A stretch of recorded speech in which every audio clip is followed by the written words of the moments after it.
Supreme Lord, eternal truth, let us obey thee alone and live according to truth. परमोच्च Prabhu Satyam नित्यत्वमेव Kavalam अनुवर्तमहे Satyam अनुजीवम Kavalam Om Shanti Shanti Shanti. Vande Mataram. Namaste. Welcome all of you. Good evening. Today, this evening, we are going to discuss very important topic on Savitri and the world. The Savitri, then we are the topic of discussion is Savitri and the world. So, about the universal mother Savitri, we have to go for a brief discussion. Very important topic. So, the topic of consideration is on this universal mother Savitri. So, Savitri and the world, the topic of discussion today we are going to discuss. Sri Aurobindo will discuss everything from the Sri Aurobindo's magnum opus Savitri only, the legend and symbol, the Savitri, greatest epic in English literature. From from that epic, few glorious lines, golden lines we are going to quote here on Savitri and the world. Savitri, she defines herself who really she is. So, according to Savitri, I am a deputy of the aspiring world. My spirit's liberty I ask for all. Initial line, very beautiful line, which justifies and explains clearly the aim of our topic, the topic that we have chosen. I am a deputy of the aspiring world. The world that is aspiring, the aspiring world, for this aspiring world, I am a deputy.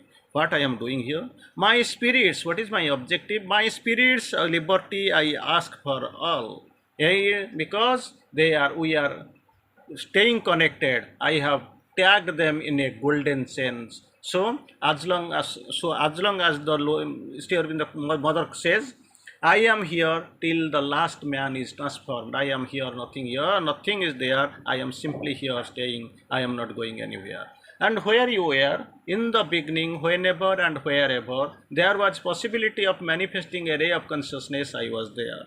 Then Sri Aurobindo, mother quotes here, love came to her hiding the shadow.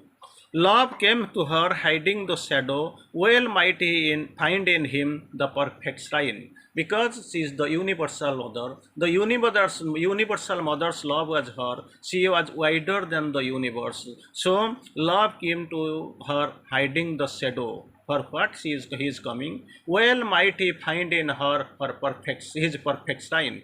Death was questing for the perfect shrine, and this love, Savitri's heart was the perfect shrine. Then love in her was wider than the universe. Sri Aurobindo quotes, love in her was wider than the universe. The whole world could take refuge in her single world. To obtain, to possess every entire universe in her single heart, the love in her was more than enough. Love in her was wider than the universe. Universe is wide, but the love in her was wider. So in that wider universe, the wider heart, the wide universe could be possessed, could stay inside. The whole world could take refuge in her single world. Then few lines we are quoting. Her mind, a sea of white sincerity. While describing Savitri, Sri Aurobindo quotes in beautiful languages, beautiful lines. Her mind, a sea of white sincerity, passionate flow, had not one turbid wave. Just imagine how gloriously Savitri is defined, and Sri Aurobindo has quoted Savitri. Her mind, a sea of white sincerity. Sincerity, sincerity is? White sincerity, purity, whiteness. So passionate in flow, had no one turbid wave. Then what happens? Next rhyme Sri Aurobindo explains. To win or lose the godlike game for man, not for herself she was fighting or striving here in this uncertain and ambiguous world, the dangerous world. To win and lose the godlike game for man, to her was her soul's issue thrown with destiny's dice. So for that she has come, the silent force has come down on with a force, came mission down with the purpose, with the objective. To win and lose the godlike game for man was her soul's issue thrown with destiny's task, this destiny's dice. But not to submit and suffer was she born. The major thing, she win or not, win or lose, it is anybody's game. Game it has got two parts, one to is either to win or to lose. But thing is that Sri Aurobindo clarifies and confirms, but not to submit and suffer was she born. But what for it is? Not to submit and suffer was she born, then what is the purpose? What is the objective? To lead, to deliver was her glorious past. To lead and deliver was her glorious past. Then Sri Aurobindo speaks of another few lines. Then the world unknowing for the world she stood. The world, the quotation, the term is that the topic of the discussion is Savitri and the world. So a world's desire compelled her mortal birth. The world was itself in compelling, crying, shouting, praying. So come, take a mortal birth, so that we can play with you, we can move with you, we can talk with you, we can eat with you. So for that world's desire compelled world, a world's desire compelled her mortal birth. Then she took birth. She heard the cry, she got manifested here, she came down into this dangerous world. She was simply moving as a stranger in this uncertain human field. But thing is that after calling, man could not be able to understand or know the whereabout or what she is there, since they could not be able to, man could not know. The world unknowing, explains here, the world unknowing for the world she stood. No helper had she saved the strength within. Nobody was there. No helper was left within. Only helper was the strength within. There was no witness of the terrestrial eyes. In this terrestrial, there was no terrestrial eyes to be witnessed. There was no witness of the terrestrial eyes, the God. Then who were the spectators there? That strife was there. Everything was going on. She was single-handedly, univocally, she was carrying out the tussle. Then who was the witness how it was going on? Sri Aurobindo quotes here. The gods above and nature soul below was the spectator, were the spectator of that mighty strife. The strife was not easy. It was a mighty strife. Almost it had never been fought in this history of the universe. In the universal history, this type of strife was never fought.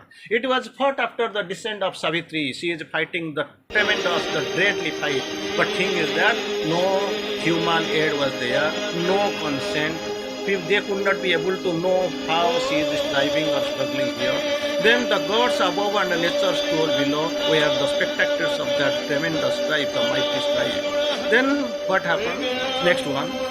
A pair, a master at a king idea can link man's strength to a transcendent force. Then what is the, where from that the spirit force, how it is getting united with the universal force, the supreme force, with the supreme, how it is getting, what is the condition? Sri Aurobindo speaks of a prayer, a master at a king idea. Every time we pray, we do something and we gain some idea, but thing is that this is not enough, or this is not the visible sign. It has not got that much potentially, that much not that much effective to bind to the supreme, or this can be tagged together entirely to the supreme.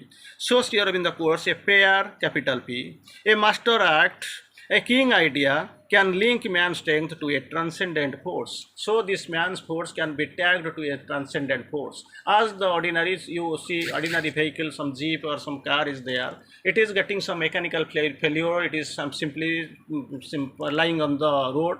So it has to be carried to any garage or any city. So one big vehicle will come, one mightier vehicle will come. So it will be this broken car or this damaged car will be tagged to the better or bigger, the powerful vehicle, so that this powerful vehicle will pull it there. So naturally, with that way, the person is that it has to be carried to the different level so that it can be serviced. So like this, man's force can be tagged to the transcendent force, can link the man's strength to a transcendent force. If this man's force is tagged, tied to the transcendent force, then miracle is made the common rule. We are now moving after miracles. We are now interested to see the miracles. We want to quest for miracles, and we are going to the people who are performing the miracles. Actually, miracles happens here in the speaks. Miracles happen, it is not done.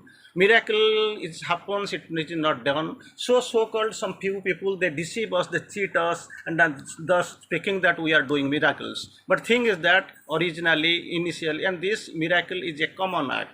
If this man's strength is connected to the transcendent force, then this miracle is made the common rule, not uncommon. It is the common rule. As usual, it happens, as in a normal way it comes. It happens. One mighty deed can change the course of things. The course of things, it is unidirectionally, and from the beginning it is happening, and it is almost unchanged, and it is fixed, so-called, we have thought of. But one mighty deed can change the course of things. A lonely thought becomes omnipotent. Thoughts from the, already I have discussed many thoughts. It is a mental phenomenon, we are thinking, but it has got no truth at all, no abiding truth at all. Now it is truth, after some time it is getting deviated. We are discarding, we are contradicting that truth, the mental truth, the phenomenal truth. But here in the speaks of a lonely thought becomes omnipotent, when the condition is that a power, a master act and king idea can link man's strength to a transcendent force. If this man's force is tagged to a transcendent force, then miracle happens. Then lonely thought becomes omnipotent. A mighty deed can change the course of things. Then, coming to the discussion, her spirit open to the spirit in all. This is the cosmic significance, cosmic consciousness gained by Savitri. This universal mother, her spirit open to the spirit in all. Her nature felt the all nature as its own. Entire nature, her spirit felt, her nature felt, and all nature as its one. Her spirit open to the spirit in all. Second condition is her nature felt the nature, all nature as its own. Apart, living within, all life she bore. So she had come single-handedly with the mission to uplift this fallen world, to take care of the man who is getting misled here, who don't know, who are inside this obscure and inconscience. Strictly they are merged, they are sleeping, not able to effectuate their strength. They are not able to know what is the truth, not able to lift themselves up, not to liberate themselves from the bonds of ignorance and inconscience. So she apart, living within, all life she bore. She came here, apart, living within, all things life she bore. Aloof, she carried in herself the world, entire world in herself she carried, because she was there. She, according to her, we have already spoken of. This is the, I am a deputy of the aspiring world. My spirit's liberty I ask for all. Her dread was one with the cosmic dread. Not that she was free. She has come down into the dangerous world. So he who would save himself lives bare and calm. He who would save this suffering world must share its pain. As she was immortal, as she was eternal, as she was came from the higher hemisphere, from the higher top sphere, he knew herself immortal. She knew herself eternal. That's why he has come with a mission. She was, in her single word, not as a suppliant to thy gates I come, a victor spirit, conscious of my immortality I walk, she claims. And she never falters. She never falters on her mission, she speaks here. Her dread was one with the great cosmic dread. Her strength was founded upon the cosmic mind. So this cosmic consciousness, when he is developing, she felt. Her dread was one with the great cosmic dread. Her strength was founded upon the cosmic mind. The universal mother's love was hers. Just imagine how she was. How that much how she was conscious, how she was cosmic, how she was universal, how she is universal mother. Just imagine, her love is greater. Thank you.